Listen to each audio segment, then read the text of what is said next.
ઉનાળાની તો હજુ માંડ શરૂઆત થઈ છે, પરંતુ કેટલાય એવા શહેરો છે કે જ્યાં તાપમાનનો પારો 40 ડિગ્રીને પાર પહોંચી ગયો છે અને હજુ પણ આકરો તડકો, આકરો તાપ આ વખતે પડશે તેવું હવામાન વિભાગ દ્વારા કહેવામાં આવી રહ્યું છે। છેલ્લા 24 જ કલાકમાં તાપમાનનો પારો ઊંચકાયો છે અને સૌરાષ્ટ્રમાં 40 ડિગ્રીને પાર તાપમાન પહોંચી ગયું છે। દક્ષિણ ગુજરાત અને મધ્ય ગુજરાત અત્યારે આ આકરા ઉનાળાની ઝપેટમાં છે। સૌરાષ્ટ્ર અને કચ્છમાં તાપમાનનો પારો 40 ડિગ્રીને પાર પહોંચી ગયો છે અને હજુ પણ આ પારો ઊંચકાશે તેવી આગાહી કરાઈ છે। રાજ્યમાં કાળઝાળ ગરમીનો પ્રકોપ શરૂ થઈ ચૂક્યો છે અને તાપમાનનો પારો 41 ડિગ્રીને પાર પહોંચી ગયો છે। ત્યારે અમદાવાદમાં લોકો ગરમીથી બચવા માટે અલગ અલગ નુસ્ખાઓ અપનાવતા હોય છે, જેમાં પોતાને જે ગરમીથી રક્ષણ મળે તે માટે ઠંડા પીણાનું સેવન કરતા હોય છે। લીંબુ શરબત છે, શિકંજી છે, શેરડીનો રસ છે, નારિયેળ પાણી છે, અલગ અલગ ઠંડા પીણાનું સેવન છે તે કરીને લોકો ગરમીથી રાહત મેળવતા હોય છે। કેટલાક લોકો છે તેમની સાથે વાતચીત કરીશું। ગરમીનો પ્રકોપ તો જોઈ જ રહ્યા છો। લીંબુ શરબત છે, છાશ છે, એનાથી થોડી રાહત મળે। અને અત્યારે ગરમી બપોરે તો એટલી બધી વધી જાય છે, બાળકોને સ્કૂલે લેવા જવાના હોય છે, એટલે ઘરની બહાર તો તમારે નીકળવું જ પડે અને ખાસ બાળકોનું બી વધારે ધ્યાન રાખવું પડે અત્યારે, કારણ કે એકદમ ઠંડી ગરમી એવો માહોલ થઈ જાય અને અચાનક તમે એસીમાં જાઓ તો પણ બીમાર પડો। તો ગરમીમાં રાહત મળે એના માટે આ બધી વસ્તુ અમે કરીએ છીએ। ડબલ ઋતુ ચાલી રહી છે એટલે માંદું પડવાનું પણ એક વધી જાય છે। તો અત્યારે અમે લોકો લીંબુનું શરબત પી રહ્યા છે, કેમ કે અત્યારે 12-1 વાગ્યા છે પણ અત્યારથી જ એવું લાગે છે કે ખરેખર બચવું જરૂરી છે, સ્કિનને પણ એટલી પ્રોટેક્ટ।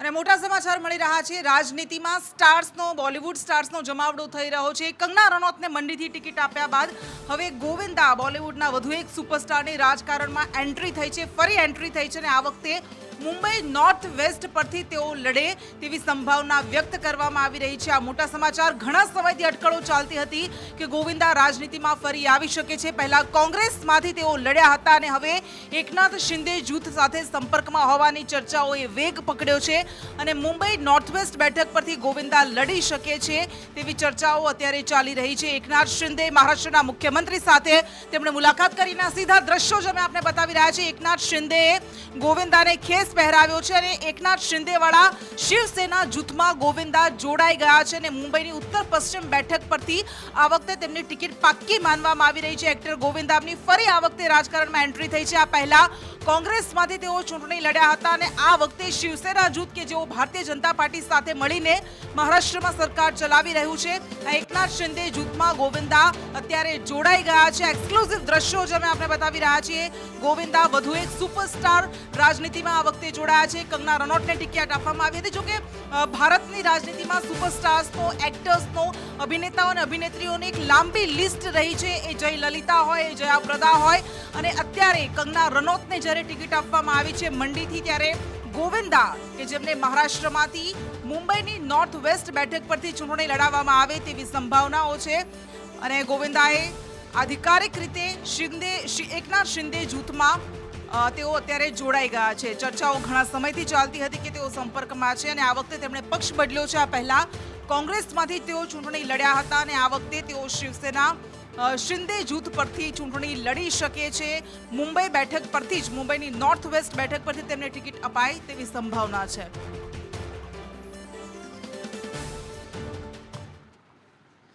અને ભારતમાં એવું કહેવાય છે કે જાતિ કભી નહીં જાતી, પરંતુ જ્યારે રાજનીતિના સંદર્ભમાં આવે ત્યારે તમામ પક્ષો, રાજકીય પક્ષો ચૂંટણી પહેલા અલગ અલગ સમાજોને સાધવાની કોશિશ કરતા હોય છે અને એ બધું જોઈને જ પોતાની ટિકિટ, પોતાના ઉમેદવારો નક્કી કરતા હોય છે। પરંતુ અત્યારે ગુજરાતમાં આ સમાજોને જ લઈને ભડકો થયો છે, કારણ કે પુરુષોત્તમ રૂપાલાની એક ટિપ્પણી તેમને ભારે પડી ગઈ છે। રૂપાલાના નિવેદનથી ક્ષત્રિય સમાજમાં રોષ પ્રવર્તી રહ્યો છે અને અલગ અલગ શહેરોમાં ક્ષત્રિય સમાજ બેઠકો કરી રહ્યો છે। એક જ એમની માંગ છે કે રૂપાલાને ઉમેદવારી પાછી ખેંચવામાં આવે, રૂપાલાની ટિકિટ પરત લઈ લેવામાં આવે। ભારતીય જનતા પાર્ટી સાથે અમારે કોઈ વાંધો નથી, 80% સમાજ ભાજપ સાથે છે, પરંતુ રૂપાલાની ટિકિટ પાછી ખેંચવામાં આવે, નહીતર ભારે પડશે ભાજપને। બીજી બાજુ કોળી સમાજના જે દ્રશ્યો મેં આપને બતાવી રહ્યા છે, કારણ કે ચંદુભાઈ શિહોરાને ટિકિટ આપવામાં આવી છે, ચુવાડિયા કોળી સમાજમાંથી કોઈને ટિકિટ આપવામાં આવી, ત્યારે તળપદા કોળી સમાજ દ્વારા વિરોધ નોંધાવવામાં આવી રહ્યો છે અને આ અલગ અલગ 4 તસવીરો રૂપાલાના નિવેદન સામે જે રોષ પ્રવર્તી રહ્યો વચ્ચે બીજા જ દિવસે રૂપાલાને પોતાની ભૂલ સમજાઈ હતી, તેમને ખબર પડી ગઈ હતી કે ચૂંટણીનો સમય છે, કોઈ પણ નિવેદન ભારે પડી શકે છે અને તેમણે માફી પણ માંગી લીધી હતી, પરંતુ રાજપૂત સમાજ, ક્ષત્રિય સમાજ ઝૂકવા માટે તૈયાર નથી અને હાઈકોર્ટમાં આ મામલે રીટ દાખલ કરવામાં આવશે. રાજકોટમાં 2 લાખ લોકોનું વિશાળ સંમેલન યોજવામાં આવશે અને દરેક જિલ્લામાં રૂપાલાનું પુતળા દહન કરવામાં આવશે. ક્ષત્રિય સમાજે ચીમકી પણ ઉચ્ચારી છે કે ભારતીય જનતા પાર્ટી સાથે કોઈ વાંધો નથી, ભાજપ સે કોઈ બેર નહીં, રૂપાલા તેરી ખેર નહીં. આ શબ્દો સાથે રૂપાલાનો ઉગ્ર વિરોધ નોંધાવવામાં આવી રહ્યો છે. કે અમે ભાજપ હાઈકમાન્ડને વિનંતી કરીએ છીએ કે પુરુષોત્તમ રૂપાલાએ જે વાણી વિલાસ કર્યો છે, અમારી અસ્મિતા ઉપર ઘા કર્યો છે, તો એ પુરુષોત્તમ રૂપાલાની ઉમેદવારી રદ કરવામાં આવે. મુદ્દા નંબર 1. પુરુષોત્તમ રૂપાલાને બદલવામાં નહીં આવે તો રાજકોટના અમે કુરુક્ષેત્રના મેદાનમાં ફેરવવાના છીએ. પુરુષોત્તમ રૂપાલા ઉપર હાઈકોર્ટમાં રીટ દાખલ કરવામાં આવશે અને ગામે ગામ, તાલુકાએ આવેદનપત્રની સાથે સાથે એમની વિરુદ્ધ પોલીસ ફરિયાદ, કારણ કે એમને આદર્શ આચાર સંહિતાનો પણ ભંગ કર્યો છે.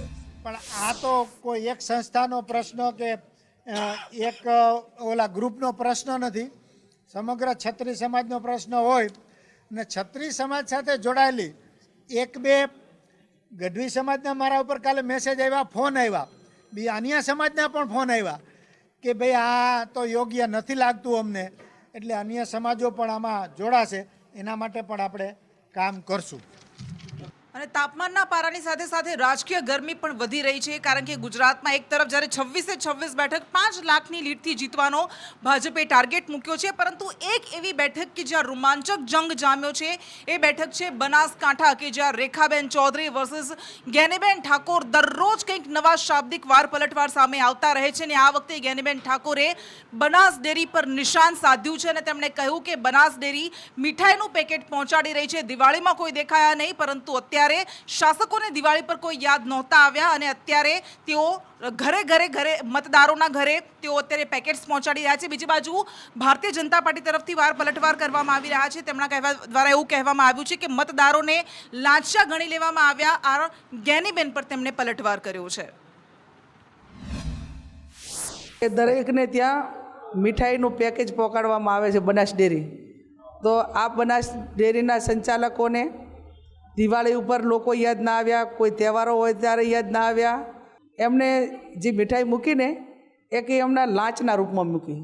બનાસ ડેરી દ્વારા આપણા સૌનું ધર્મને આસ્થાનું કેન્દ્ર એવા બાબા કાશી વિશ્વનાથ મહાદેવજીના મંદિરમાં પ્રસાદ ધરાવવામાં આવ્યો અને એ પ્રસાદ સમગ્ર બનાસકાંઠા જિલ્લાના ખેડૂત પશુપાલકોના ઘર સુધી પહોંચે એ માટેની વ્યવસ્થા કરવામાં આવી હતી. આવા એક સરાહનીય કાર્યને બિરદાવવાની જગ્યાએ કોંગ્રેસના નેતાઓ બેફામ નિવેદનો કરી બનાસકાંઠાના ખેડૂત પશુપાલકોનું અપમાન કરી રહ્યા છે. તો આ બનાસકાંઠામાં ક્યારેક બેન વર્સિસ બેટીનો જંગ ચાલે છે, ક્યારેક મામેરા પર અત્યારે જે રીતે સાંભળ્યું હતું થોડા સમય પહેલાં જ બંને પક્ષે આકરા પ્રહાર થયા હતા અને હવે આ વખતે જ્ઞાનીબેન ઠાકોરે, રેખાબેન ચૌધરીએ શિક્ષણને લઈને ગઈકાલે કહ્યું કે મને દિલ્હી જવામાં વાંધો નહીં આવે, કારણ કે હું ભણેલી છું, હું શિક્ષિત છું, હિન્દી અને અંગ્રેજી ભાષા પર મારું પ્રભુત્વ છે, એટલે અધિકારીઓ પાસેથી સારી રીતે હું કામ કઢાવી શકીશ. અને આવું કહીને આડકતરી રીતે તેમણે જ્ઞાનીબેનના શિક્ષણ પર પલટવાર કર્યો હતો, શિક્ષણ પર પ્રહાર કર્યો હતો, નિશાન સાધ્યું હતું અને આજે જ્ઞાનીબેને તેનો જવાબ આપ્યો છે. મારે દિલ્હીમાં જવાનું થશે અને અધિકારીઓ જોડે હિન્દી અને અંગ્રેજી ભાષામાં કામ લેવાનું થશે, ત્યારે હું ઉચ્ચ શિક્ષિત હોવાના કારણે મને હિન્દી અને અંગ્રેજી ભાષાનો બહોળો અનુભવ હોવાના કારણે મને કામ કરવામાં કોઈ પણ તકલીફ નહીં કરવી પડે અને બનાસકાંઠાના છેવાડાના પ્રજાજનોના પ્રશ્નોનું નિરાકરણ, રિઝલ્ટ હું બહુ સારી રીતે લાવી શકું, બનાસકાંઠા આગળ વધે, બનાસકાંઠાનું સારું ડેવલપમેન્ટ થાય, એ મારો મંત્ર રહેશે. ત્યાંના પ્રતિનિધિએ ચૂંટાણા પછી કઈ લેંગ્વેજમાં એને વાત કરવી એ પોતાનો એનો વિષય હોય છે. ભારતીય બંધારણમાં એવો સુધારો કરી દેવો જોઈએ કે ભાઈ ખૂબ ભણેલા કે જે પ્રમાણેનું એજ્યુકેશન હોય એ જ કેન્ડિડેટ ફોર્મ ભરી શકે, અથવા તો એ પ્રમાણેની જ વાત બંધારણીમાં એમને પહેલો સુધારો લાવવો પડે. પછી આપણે એ જે કાંઈ કહે છે એનું અમલીકરણ ઓટોમેટિક બંધારણીય અને કાયદાના પેલામાં આવી જાય અને એ પ્રમાણે એનું પાલન થશે.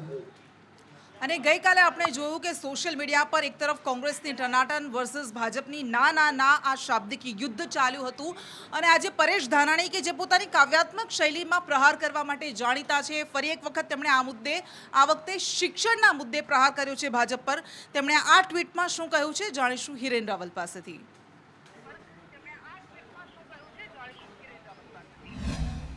જો કોંગ્રેસના નેતા અને પૂર્વ ધારાસભ્ય કે જેઓ નેતા વિપક્ષ પણ રહી ચૂક્યા છે, પોતાની કાવ્યાત્મક શૈલીમાં હંમેશા રજૂઆત કરતા હોય છે અને આ જ પ્રકારે લાંબા સમયથી સાયલેન્ટ રહેલા પરેશ ધાનાણી છેલ્લા 2 દિવસથી સોશિયલ મીડિયા પર તેઓ એક્ટિવ થયા છે અને એક્સ ઉપર તેમણે પોસ્ટ મૂકી છે. પોસ્ટમાં સાથે તેમણે બાળકોના શિક્ષણથી લઈ અને શાળાની શિક્ષણ, શાળામાં ભોજન વ્યવસ્થા, આ તમામ બાબતો છે એ આવરી લીધી છે અને આ સ્થિતિ યોગ્ય ન હોવાના કારણે મોંઘવારી નડી રહી છે, બાળકોને શિક્ષણ નથી મળી રહ્યું, શિક્ષણ મેળવવું છે તો શિક્ષકો નથી મળી રહ્યા અને એના જ કારણે 4 જૂને ફરીથી 2004નું પુનરાવર્તન થશે એ પ્રકારની પોસ્ટ મૂકી છે. જો કે એના વળતા જવાબમાં ભાજપના નેતાઓએ પણ હવે કાવ્યાત્મક દ્રષ્ટિમાં ટ્વીટ કરવાનું એટલે કે સોશિયલ મીડિયા એક્સ પર પોસ્ટ કરવાનું શરૂ કર્યું છે.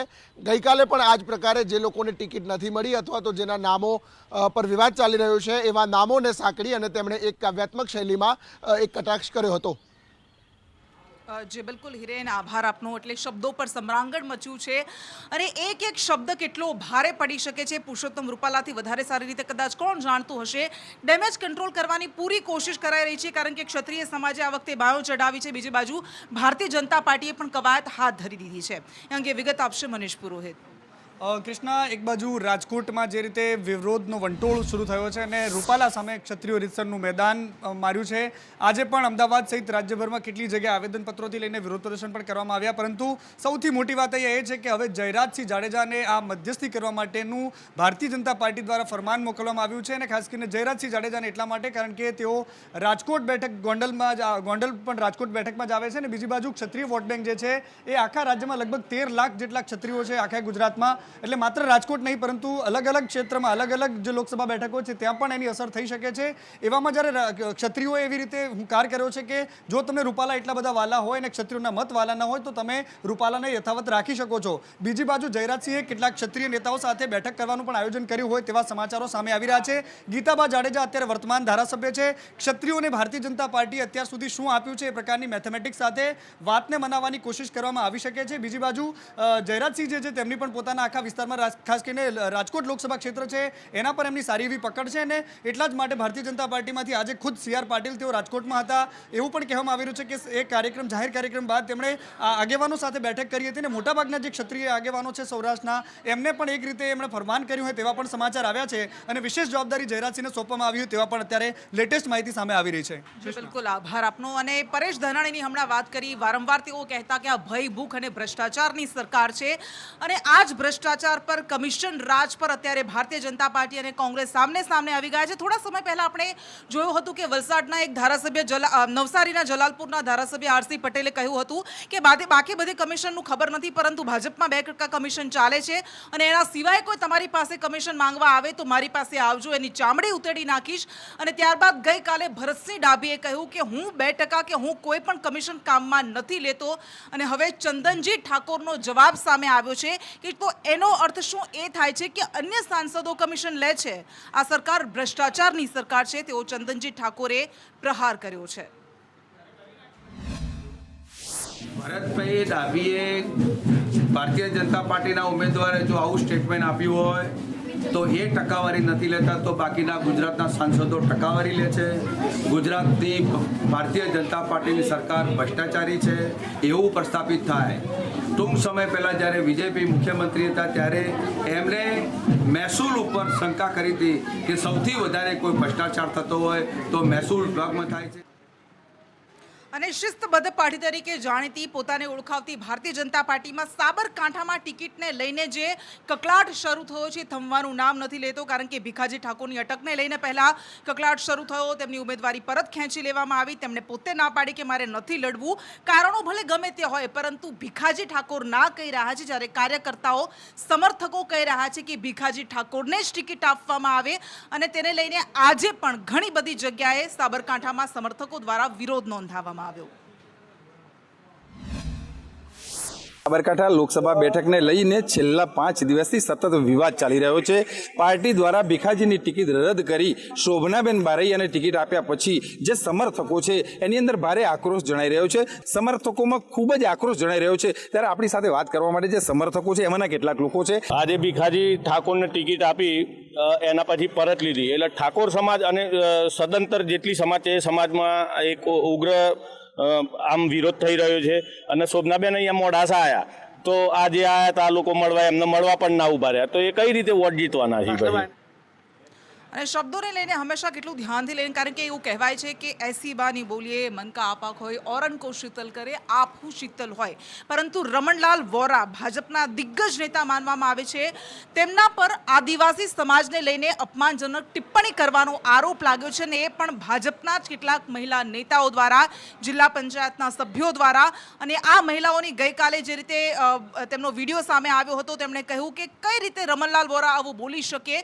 અને આજે આ વિરોધ થોડો મોટો થયો છે. રમણલાલ વોરા અને અન્ય કેટલાક સમર્થકો વચ્ચે રકઝક થઈ હતી. રમણલાલ વોરા તેમનો જવાબ આપી રહ્યા હતા, પરંતુ આદિવાસી સમાજમાં રોષને લઈને તેમના ઘરે, તેમના નિવાસ સ્થાને અત્યારે બંદોબસ્ત ગોઠવવો પડ્યો છે. વધુ વિગત આપશે જયંતિ ચૌધરી.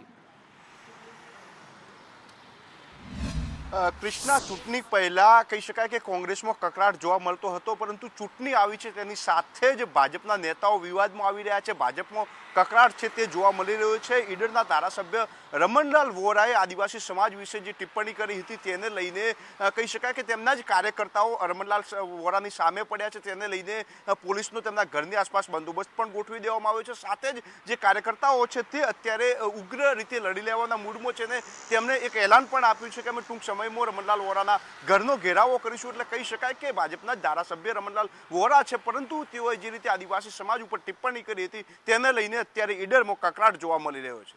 જી બિલકુલ, આભાર આપનો તમામ વિગત માટે. અને સૌરાષ્ટ્ર જ્યારે ઘણા સમયથી ભારતીય જનતા પાર્ટી સાધી રહ્યું છે, પરંતુ કોંગ્રેસમાંથી આ વખતે જ્યારે જેની ઠુમ્મરને અમરેલી બેઠક પરથી ટિકિટ આપવામાં આવી છે, ત્યારે એક એવા નેતા કે જેની બંને પક્ષના નેતાઓ સાથે મુલાકાત થઈ રહી છે. આ નેતાઓ કોણ છે અને આ વખતે કોણે મુલાકાત કરી છે, વિગત આપશે કશ્યપ જોશી. જેની ઠુમ્મર અમરેલી કોંગ્રેસના ઉમેદવાર છે લોકસભાના, અને આજે કનુ કલસરિયા કે જેઓ પૂર્વ ધારાસભ્ય છે તેની સાથે તેની મુલાકાત થઈ હતી. અને મુલાકાત સમયે જેની ઠુમ્મરના પિતા જે છે વીરજી ઠુમ્મર કે જેઓ કોંગ્રેસના દિગ્ગજ નેતા છે તે હાજર હતા. પ્રતાપ દુધાત પણ હાજર હતા. અને આ બેઠક જે છે તે કોંગ્રેસ માટે ઘણી મહત્ત્વની માનવામાં આવી રહી છે. થોડા સમય પહેલાં કનુ કલસરિયા સાથે સી આર પાટીલની મુલાકાત છે તે થઈ હતી, પરંતુ તે મુલાકાત હવે નિષ્ફળ થઈ હોય તેવું ચિત્ર જે છે તે ઉપસી રહ્યું છે. મહત્વનું છે કે અમરેલી લોકસભા વિસ્તાર છે તેમાં 7 વિધાનસભા આવે છે, જે પૈકીની 2 વિધાનસભા જે છે તે ભાવનગરની આવે છે, ગારિયાધાર અને મહુવા. મહુવામાં કનુ કલસરિયાનો પ્રભાવ જે છે તે હજી યથાવત છે, અને તેના કારણે જ હવે કનુ કલસરિયા સાથે કોંગ્રેસના જે ઉમેદવાર છે તેની આ બેઠક છે તે ઘણી સૂચક માનવામાં આવે છે. જી બિલકુલ, આભાર આપનો. અને અમરેલીનો જે એક વિસ્તાર સાવરકુંડલા કે જ્યાં મંડપને લઈને ધારાસભ્યએ સ્પષ્ટતા કરવા આપવું પડ્યું, કારણ કે તેમણે કહ્યું કે મંડપ કાર્યાલયને તાળા મારી દેવામાં આવ્યા છે. એવી જે વાતો કરવામાં આવી રહી છે તેમાં કોઈ સત્ય નથી. તેમણે શું કહ્યું તે સાંભળી લઈએ. રાજ્યની 26 લોકસભાના કાર્યાલયનું એક સાથે ઉદ્ઘાટન અમારા રાષ્ટ્રીય અધ્યક્ષ જેપી નડ્ડા સાહેબે કર્યું. ત્યારથી આજ સુધી એ કાર્યાલય છે અવિરત ચાલુ છે. ભારતીય જનતા પાર્ટીના કાર્યાલય ઉપર તાળા મારવાનો શબ્દ પ્રયોગ બિલકુલ ખોટો છે. સત્યથી જોજનો દૂર, આ વાત દૂર છે. અને ભાજપમાં ભડકો થવાની જ્યાંથી શરૂઆત થઈ હતી, વડોદરાથી જ્યાંથી જ્યોતિબેન પંડ્યાએ ભડકો શરૂ કર્યો હતો, પરંતુ આ આગ હજુ પણ ચાલી રહી છે. અને હવે ભાજપના જ એક કાર્યકર્તા હવે પોતાની નવી પાર્ટી રચશે. વડોદરા ભાજપમાં સાથે જ વધુ એક સળગતો વિવાદ સામે આવ્યો છે, અને ભાજપના અગ્રણી કાર્યકરે કહ્યું કે પોતે નવી પાર્ટી બનાવશે જેનું નામ હશે BJPS.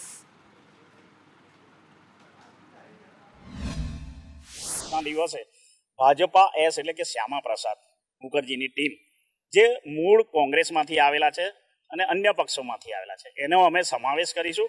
અને ભાજપની પેરેલલ જ આ પાર્ટી ચાલશે અમારી, અને આવનારી ચૂંટણીઓમાં અમે લડીશું ને એનું ચિહ્ન પણ અમે હાથમાં કમળ એ અમે માગીશું. અને ચૂંટણી પહેલા જ દિલ્હીના મુખ્યમંત્રી અરવિંદ કેજરીવાલ પર જે મોટી આફત આવી છે અને તેને લઈને વધુ એક ઝટકો તેમને લાગ્યો છે, કારણ કે તેમના જામીનની દલીલો ગઈકાલે કરવામાં આવી હતી અભિષેક મનુ સિંઘવી દ્વારા, પરંતુ તે અંગે 1 એપ્રિલ સુધી તેમના રિમાન્ડ હજુ લંબાવવામાં આવ્યા છે. તે 1 એપ્રિલ સુધી તેમણે જેલમાં જ રહેવું પડશે. आज 4 दिन की उनको रिमांड फिर मिली है. 1 तारीख को उनकी पेशी दोबारा होगी, लेकिन सब कुछ सामने आ गया और हिंदुस्तान उबाल में है, हिंदुस्तान गुस्से में है, जनता आक्रोशित है. जब अरविंद जी कोर्ट में आए तो उन्होंने 7 दिन की और रिमांड की अपनी एक एप्लीकेशन मूव की. उस एप्लीकेशन पे आर्ग्यूमेंट के दौरान अरविंद केजरीवाल जी ने कोर्ट से रिक्वेस्ट की कि मैं इन पर्सन 5 मिनट अपनी बातें रखना चाहता हूं. कोर्ट ने अलाउ किया और अरविंद केजरीवाल जी ने ईडी की अभी तक की इन्वेस्टिगेशन के बारे में कोर्ट को बताया और कोर्ट को बताया कि ईडी किस तरीके से एक तरफा कार्रवाई कर रही है. ईडी ने अब से पहले जितने लोगों की स्टेटमेंट्स ली हैं वो स्टेटमेंट जब तक लेते रहे उन लोगों की जो एक्यूज थे, बाद में अप्रूवर बन गए, वो स्टेटमेंट तब तक लेते रहे जब तक अरविंद केजरीवाल जी या हमारे बड़े नेताओं का नाम उनके मुंह से नहीं निकला. અને 2017ની વિધાનસભાની ચૂંટણી વખતે આપણે જોયું હતું કે એક સૂત્ર જે ખાસું વાયરલ થયું હતું સોશિયલ મીડિયામાં અને હતું કે વિકાસ ગાંડો થયો છે. ફરી એક વખત લોકસભા ચૂંટણી પહેલા વિકાસ ગાંડો થયો છે નો વિડીયો વાયરલ થઈ રહ્યો છે અને બીજી બાજુ એવા કામ પણ સામે આવી રહ્યા છે. છોટાઉદેપુર જિલ્લાના નસવાડી તાલુકાના પોચંબાથી વાડિયા કેલનિયાનો આ આઝાદીના વર્ષો પછી રોડ મંજૂર થયો. એજન્સીએ રોડ બનાવવાની કામગીરી શરૂ કરી છે. ખાસ કરીને જોઈ રહ્યા છે મેટલિંગ કામ જે રોડનું પાયાનું હોય છે એ કરી દેવામાં આવ્યું છે. વચ્ચોવચ્ચ વીજ પોલ છે. આજે નિયમ મુજબ ખરેખર વીજ પોલ હટાવવો જોઈએ અને ત્યાર પછી આ મેટલિંગની કામગીરી કરવી જોઈએ, પરંતુ ક્યાંક ને ક્યાંક એજન્સી અને ઇજનેરોની અહીંયા ઘોર બેદરકારી દેખાય છે. ખાસ કરીને ઇજનેરો પંચાયત આરએનબીના અહીંયા આવતા નહીં હોય તે આની પરથી સ્પષ્ટ દેખાઈ રહ્યો છે. આખું મેટલિંગનું કામ કરી દેવામાં આવ્યું છે. બીજી બાજુ જો આજે રોડની સાઈડમાં નિયમ મુજબ અહીંયા મોરમ નાખવામાં આવવાની હોય છે, ખાસ કરીને સફેદ મોરમ અહીંયા વાપરવાની જે એસ્ટિમેટોમાં જોગવાઈ હોય છે, પરંતુ કાળી માટી અહીંયા બાજુમાંથી જ ખોદીને નાખી દેવામાં આવી છે. હાલ તો આ બાબતે આરએનબી તપાસ કરે અને ખાસ કરીને આ જે વીજ પોલ છે તે તાત્કાલિક હટાવે તે જરૂરી બન્યું છે. ઇરફાન મહેમાન, સંદેશ ન્યૂઝ, છોટાઉદેપુર.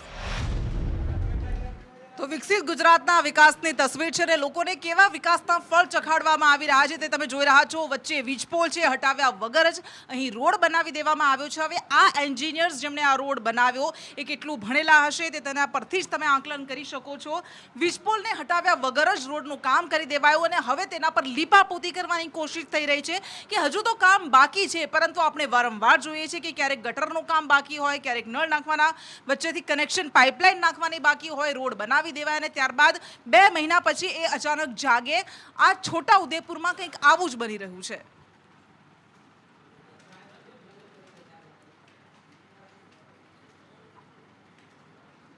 અને એક શિક્ષક કે જેને ગુરુની પદ આપવામાં આવ્યું છે, ગુરુની ગરિમા લજવાય તેવા દ્રશ્યો, તેવી ઘટનાઓ વારંવાર સામે આવતી રહે છે. મહેસાણામાં એક શિક્ષક જે દારૂના નશામાં ધૂત હતો અને એ સમયે તેણે બાળકીઓ સાથે અડપલા કરી લીધા, જેના કારણે ગ્રામજનોમાં અત્યારે ભયંકર રોષ જોવા મળી રહ્યો છે, કારણ કે શિક્ષણ જગતને લાંછન લગાવતી વધુ એક ઘટના મહેસાણાની પ્રાથમિક શાળામાંથી સામે આવી છે. વધુ વિગત આપશે પાયલ યાદવ.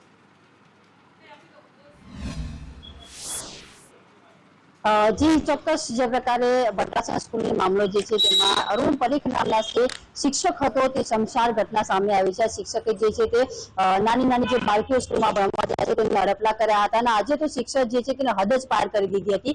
એ શિક્ષક જે છે તે સ્કૂલમાં આજે ડ્રિંક કરીને આવ્યો હતો, દારૂ પીધેલી હાલતમાં તે સ્કૂલમાં આવ્યો હતો અને બાળકીઓને અભદ્ર ભાષામાં વાત કરતો હતો અને તેને હડપલા કર્યા. ત્યારે એક બાળકીએ જે છે તે ઘરે જઈને પોતાના વાલીને આ ફરિયાદ કરી કે આ પ્રકારનું શિક્ષક જે હરકત કરી રહ્યો છે. ત્યારે વાલીઓ જે છે અને ગામજનો છે તે સ્કૂલમાં પહોંચ્યા હતા અને હોબાળો મચાવ્યો હતો. ત્યારે શિક્ષક વિરુદ્ધમાં હોબાળો મચાવતા પ્રિન્સિપાલ જે છે તે દોડતા સ્કૂલમાં આવ્યા હતા અને ત્યારબાદ સ્થાનિકોએ પોલીસને પણ જાણ કરી હતી.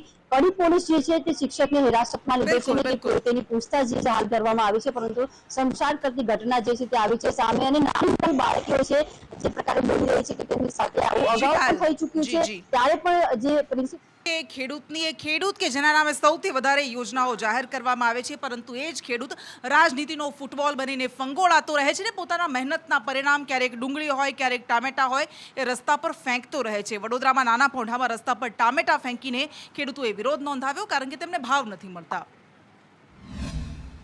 આજે ખેડૂત બહુ ખીજવાઈ ગયેલા, એટલે બધો માલ ઉચકીને પેલા ચેરમેનને ગેટ પાસે લઈ ગયા અને ત્યાં પછી પૂછ્યો એને કે ભાઈ આ કેમ એવું તમે કર્યું? તો ચેરમેન સાહેબે કે આજે ગાંધીનગર ગયેલો છે, એટલે અમે બીજા ભાઈને સાથે પૂછ્યું કે ભાઈ આવું આ ફરફેર કર્યું તો તેમાંથી અમને ઘણી ખોટ ગયેલી છે. આજે અમે 70 રૂપિયા ને 50 રૂપિયામાં અમે આ માલ આપ્યા આવ્યા, કેમ કે અમારું ભાડું જ તો અમારે 40 રૂપિયા 45 રૂપિયા અમારું ભાડું થાય. આટલા દિવસ સાંજે અમે 4 વાગ્યાથી માલ લઈ જતા હતા, એટલે ગમે ત્યારે ખેડૂત વેચીને ઘરે પાછો આવતો રહે ને આ લોકોએ 26 તારીખે આવો નિયમ બનાવ્યો કે બધો માલ ભેગો કરીને સવારે 3 વાગ્યાથી વેચવાનો. આવો